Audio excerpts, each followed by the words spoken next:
बहादुर शाह जफर आखिरी मुगल बादशाह थे। मुगल सल्तनत, जिसने सदियों तक हिंदुस्तान पर राज किया था, उसका आखिरी शहंशाह। 1836 में जब वो तख्त पर बैठे, तब तक मुगल सल्तनत अपनी चमक खो चुकी थी। ब्रिटिश ईस्ट इंडिया कंपनी, जो 17वीं सदी में व्यापार करने आई थी, उसने धीरे धीरे पूरे हिंदुस्तान पर कब्जा जमा लिया था। जब तक बहादुर शाह जफर बादशाह बने, मुगल सल्तनत सिर्फ दिल्ली और उसके आसपास के इलाकों तक सिमट कर रह गई थी। अपने शाही खानदान के बावजूद बहादुर शाह जफर सिर्फ नाम के बादशाह थे। असली ताकत अंग्रेजों के हाथ में थी, जिनका कब्जा फौज, खजाना और हुकूमत पर था। बादशाह कंपनी के पेंशनर थे, जिन्हें हर साल एक रकम मिलती थी और वो अंग्रेजों की निगरानी में रहते थे। उनकी आवाजाही पर पाबंदी थी और उन्हें ब्रिटिश रेजिडेंट, जो कंपनी का प्रतिनिधि था, उसकी इजाजत के बिना कोई फैसला लेने की आजादी नहीं थी। बहादुर शाह जफर एक तहजीब याफ्ता और खालिस शख्सियत थे, जो अपने क्रूर अंग्रेज हुक्मरानों से बिल्कुल अलग थे। वो उर्दू, फारसी और अरबी भाषा के मशहूर शायर थे। उनका दरबार कला का केंद्र था, जहां पूरे हिंदुस्तान से संगीतकार, लेखक और बुद्धिजीवी खींचे चले आते थे। लेकिन कला और दरबारी रस्मों की चकाचौंध के पीछे बहादुर शाह जफर अपनी बेबसी और अपने खानदान की खराब हालत से वाकिफ थे। उन्होंने मुगल सत्ता का धीरे धीरे खात्मा, अपने परिवार की बेइज्जती और अंग्रेजी हुकूमत के खिलाफ अपनी प्रजा में बढ़ती नाराजगी को देखा था। उन्हें क्या पता था कि जल्द ही वो एक ऐसे तूफान के बीच में फंस जाएंगे जो हिंदुस्तान के इतिहास की धारा बदल देगा।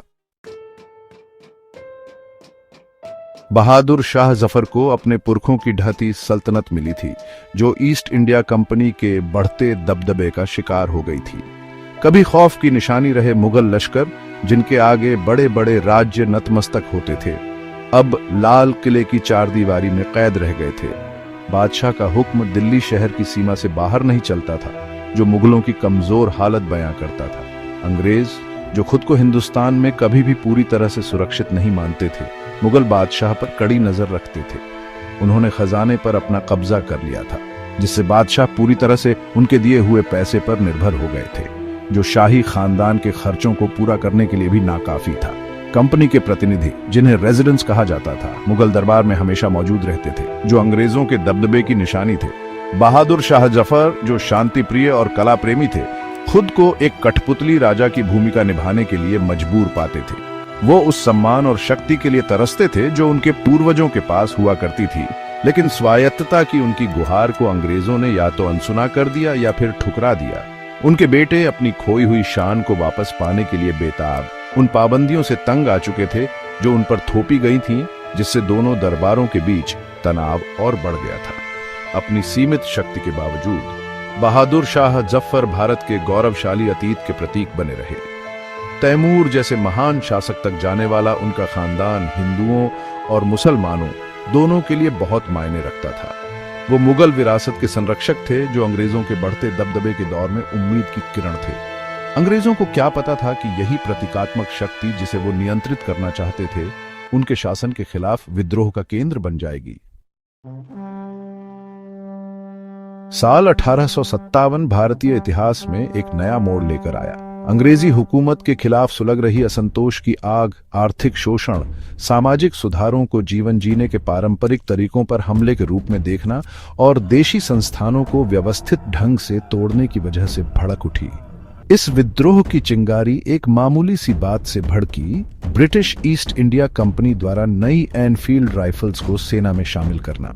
ऐसी अफवाह थी कि इन राइफल्स के कारतूसों को जानवरों की चर्बी से चिकना किया जाता था, जो कंपनी की फौज में शामिल हिंदू और मुस्लिम सिपाहियों दोनों के लिए धार्मिक भावनाओं को ठेस पहुंचाने वाली बात थी। कारतूस को बंदूक में डालने से पहले उसके सिरे को दांतों से काटना, जैसा कि उस समय किया जाता था, उनके धार्मिक विश्वासों के खिलाफ था। नए कारतूसों का इस्तेमाल करने से सिपाहियों के इनकार को अंग्रेजों ने सख्ती से कुचलने की कोशिश की। पूरे उत्तर भारत में सेना की बैरकों में विद्रोह भड़क उठा, जो जंगल की आग की तरह फैल गया। विद्रोही अपने आंदोलन को वैध बनाने के लिए एक ऐसे व्यक्ति की तलाश में थे जिसके नेतृत्व में वो लड़ सके। उनकी नजर दिल्ली के बूढ़े मुगल बादशाह पर पड़ी, बहादुर शाह जफर, जो इस लड़ाई में नहीं पड़ना चाहते थे, क्योंकि वो जानते थे कि वो ये जंग नहीं जीत सकते। उन्हें मजबूरन विद्रोह का नेता घोषित कर दिया गया। उनका नाम अंग्रेजी हुकूमत के खिलाफ प्रतिरोध का प्रतीक बन गया, जिसने अलग अलग धर्मों और क्षेत्रों के लोगों को एक झंडे के नीचे ला दिया। बहादुर शाह जफर को विद्रोह का नेता घोषित करना अंग्रेजी हुकूमत के लिए एक बड़ा झटका था। दिल्ली, जो मुगल सत्ता का केंद्र और अंग्रेजी हुकूमत का प्रतीक था, अब विद्रोहियों के कब्जे में था। सालों के अत्याचार से गुस्साए आम लोग भी सिपाहियों के साथ आ गए और उन्होंने शहर को घेर लिया। उनका गुस्सा अंग्रेजों और उनके साथ देने वाले भारतीयों पर फूट पड़ा। शुरुआत में इस विद्रोह की ताकत और तेजी को देखकर अंग्रेज सकते में आ गए थे। उन्होंने जल्दी से अपनी पकड़ बनाने की कोशिशें शुरू कर दी। दिल्ली में और फौज भेजी गई और कई महीनों तक खून खराबा होता रहा। शहर युद्ध का मैदान बन गया। इसकी गलियां लाशों से पट गईं और इसकी शानदार इमारतें तोपों के गोले से छलनी हो गईं। लाल किले के अंदर बहादुर शाह जफर खुद को मजबूर और लाचार पा रहे थे। वो अलग अलग राय रखने वाले सलाहकारों से घिरे हुए थे। कुछ उन्हें विद्रोह में और ज्यादा सक्रिय भूमिका निभाने के लिए कह रहे थे, तो कुछ उन्हें सावधानी बरतने की सलाह दे रहे थे। बादशाह अपनी प्रजा का साथ देने की इच्छा और इस हकीकत के बीच फंसे हुए थे कि उनके जीतने की संभावना बहुत कम है। उन्होंने एकता और प्रतिरोध का आह्वान करते हुए कई ऐलान जारी किए और किसी चमत्कार की उम्मीद कर रहे थे। दिल्ली की घेराबंदी इस विद्रोह का एक अहम मोड़ थी। विद्रोहियों द्वारा दिल्ली पर कब्जा करना पूरे देश के लिए एक नई उम्मीद लेकर आया था, लेकिन अंग्रेजों के पलटवार का सामना करने में उनकी नाकामी ही उनकी हार का कारण बनी। महीनों तक चले संघर्ष के बाद दिल्ली का पतन इस विद्रोह के अंत की शुरुआत थी। भाग 5। बादशाह की दुविधा। 1853 के गदर ने बहादुर शाह जफर को एक ऐसी स्थिति में लाकर खड़ा कर दिया जहां कोई सही रास्ता नजर नहीं आ रहा था। एक अनिच्छुक क्रांतिकारी की भूमिका में धकेल दिए जाने पर उन्हें अपनी अंतरात्मा और परिस्थितियों के बीच एक कठिन रास्ता चुनना पड़ा। देश में फैली हिंसा और अराजकता ने उन्हें बहुत परेशान कर दिया था। फिर भी उन्होंने अंग्रेजों के खिलाफ अपनी प्रजा की शिकायतों को सही माना। उनके बेटे, खासकर उनके उत्तराधिकारी मिर्जा मुगल ने उनसे विद्रोह में अधिक सक्रिय भूमिका निभाने का आग्रह किया। उनका तर्क था कि एक मजबूत नेतृत्व से पासा पलटा जा सकता है। हालांकि बहादुर शाह जफर, जो दिल से शांति प्रिय और व्यावहारिक व्यक्ति थे, समझते थे कि ब्रिटिश साम्राज्य की ताकत के सामने टिक पाना असंभव था। गिरे हुए लाल किले से जारी किए गए उनके ऐलान उनकी इसी दुविधा को दर्शाते हैं। उन्होंने भारतीयों से एकजुट होने का आह्वान किया, उन्हें अपनी आज़ादी के लिए लड़ने के लिए प्रेरित किया। फिर भी उन्होंने संयम बरतने की भी अपील की, निर्दोष नागरिकों के खिलाफ हिंसा की निंदा की। उनके शब्द, जो अक्सर विरोधाभासी लगते थे, एक ऐसे व्यक्ति को दर्शाते थे जो अपनी प्रजा के प्रति अपने कर्तव्य और विद्रोह की संभावित विफलता के बीच फंसा हुआ था। बादशाह की दुविधा अंग्रेजों के साथ उनके संबंधों के कारण और भी जटिल हो गई थी। उन्होंने अपने वंश के लिए थोड़ी बहुत स्वायत्तता हासिल करने की उम्मीद में उनके साथ अच्छे संबंध बनाने में सालों लगा दिए थे। अब जब विद्रोह अपने चरम पर था, तो वे जानते थे कि परिणाम चाहे कुछ भी हो, उनका भाग्य तय हो चुका था। अंग्रेजों ने, जिन्होंने कभी उनके प्रतीकात्मक अधिकार को बर्दाश्त किया था, विद्रोह को अपना नाम देने के लिए उन्हें कभी माफ नहीं करेंगे। भाग 6। हार और गिरफ्तारी। जैसे जैसे पूरे उत्तर भारत में विद्रोह फैलता गया, अंग्रेज वफादार भारतीय सैनिकों की मदद से धीरे धीरे जीतने लगे। उनकी बेहतर तोपें, संगठन और क्रूरता खराब हथियारों और बंटे हुए विद्रोही दलों पर भारी पड़ी। लंबी और खूनी घेराबंदी के बाद दिल्ली का पतन इस संघर्ष में एक महत्वपूर्ण मोड़ था। मुगल राजधानी पर फिर से नियंत्रण स्थापित करने के बाद अंग्रेजों ने प्रतिशोध का एक ऐसा तूफान लाया जिसने विद्रोह में शामिल होने के संदेह में आने वाले हर व्यक्ति को अपना निशाना बनाया। दिल्ली अकल्पनीय क्रूरता का दृश्य बन गया, जिसमें सामूहिक फांसी, बिना मुकदमे के सजा और व्यापक लूटपाट आम बात हो गई। बहादुर शाह जफर को उम्मीद थी कि कोई समझौता हो जाएगा, लेकिन जब उनकी उम्मीदें टूट गईं तो उन्होंने दिल्ली के बाहरी इलाके में स्थित एक भव्य मकबरे, हुमायूं के मकबरे में शरण ली। हालांकि यह शरण स्थल भी ज्यादा दिन तक सुरक्षित नहीं रहा। क्रूर मेजर विलियम हॉडसन के नेतृत्व में ब्रिटिश सेना ने मकबरे पर धावा बोल दिया और बादशाह को उनके 2 बेटों और एक पोते के साथ बंदी बना लिया।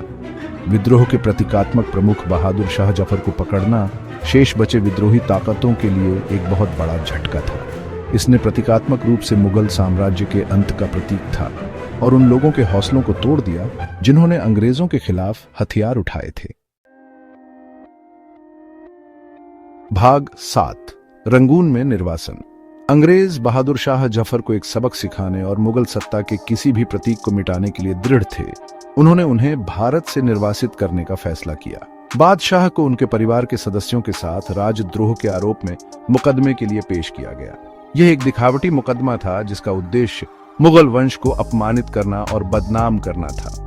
विद्रोह की योजना बनाने या उसे अंजाम देने में उनकी संलिप्तता का कोई सबूत नहीं होने के बावजूद बहादुर शाह जफर को दोषी पाया गया और आजीवन कारावास की सजा सुनाई गई। अक्टूबर 1858 में बादशाह, जिनकी सेहत बिगड़ रही थी, को ब्रिटिश बर्मा के एक हलचल भरे बंदरगाह शहर रंगून जाने वाले जहाज पर चढ़ने के लिए मजबूर किया गया। रंगून की यात्रा कठिन और अपमानजनक थी। पूर्व बादशाह, जिनसे उनके खिताब और शाही चिन्ह छीन लिए गए थे, के साथ उनके ब्रिटिश बंदियों द्वारा अपमानजनक व्यवहार किया गया था। उनके परिवार के सदस्यों, जो अपने प्रियजनों से बिछड़ गए थे और अनिश्चित भविष्य का सामना कर रहे थे, ने अकल्पनीय कठिनाइयों का सामना किया। रंगून पहुंचने पर बहादुर शाह जफर और उनके परिवार को एक जीर्ण शीर्ण इमारत में कैद कर दिया गया, जो लाल किले की भव्यता से कोसों दूर थी। बादशाह की सेहत अपरिचित जलवायु और अपने दुख के बोझ तले तेजी से बिगड़ रही थी।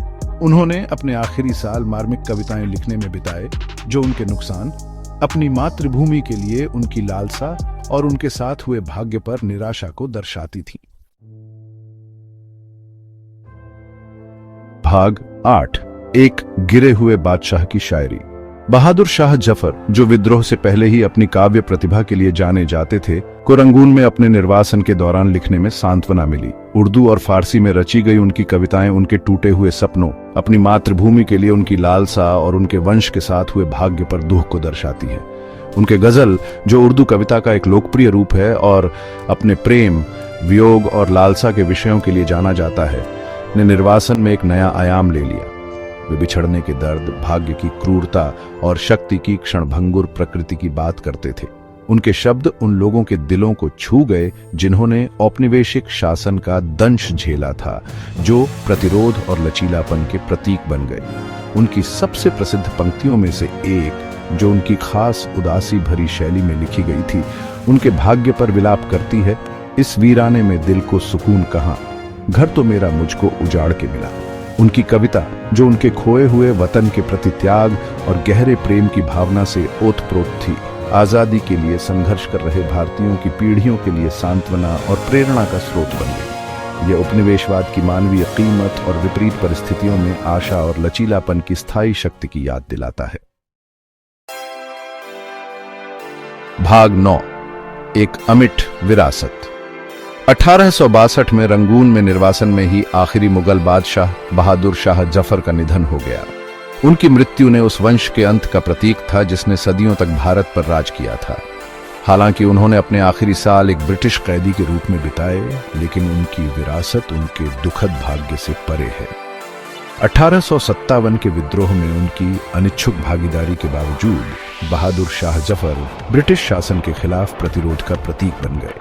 उनका नाम आजादी के लिए लड़ने वालों के लिए एक नारा बन गया, जो पूरे भारतीय उपमहाद्वीप में गूंज उठा, जिसने विभिन्न पृष्ठभूमि के लोगों को स्वतंत्रता के झंडे तले एकजुट किया। उनकी कविता, जो निर्वासन के दर्द और खोए हुए वतन के लिए लालसा से सराबोर है, आज भी पाठकों को भावुक कर देती है।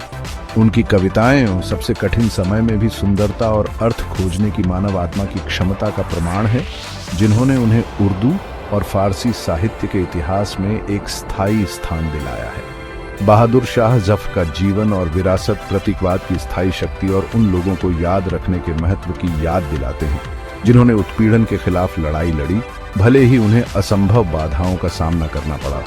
उनकी कहानी हानि, लचीलापन और स्थायी मानवीय भावना की एक मार्मिक कहानी है, जो आज भी न्याय और स्वतंत्रता के लिए लड़ रहे भारतीयों और दुनिया भर के लोगों की पीढ़ियों को प्रेरित करती है।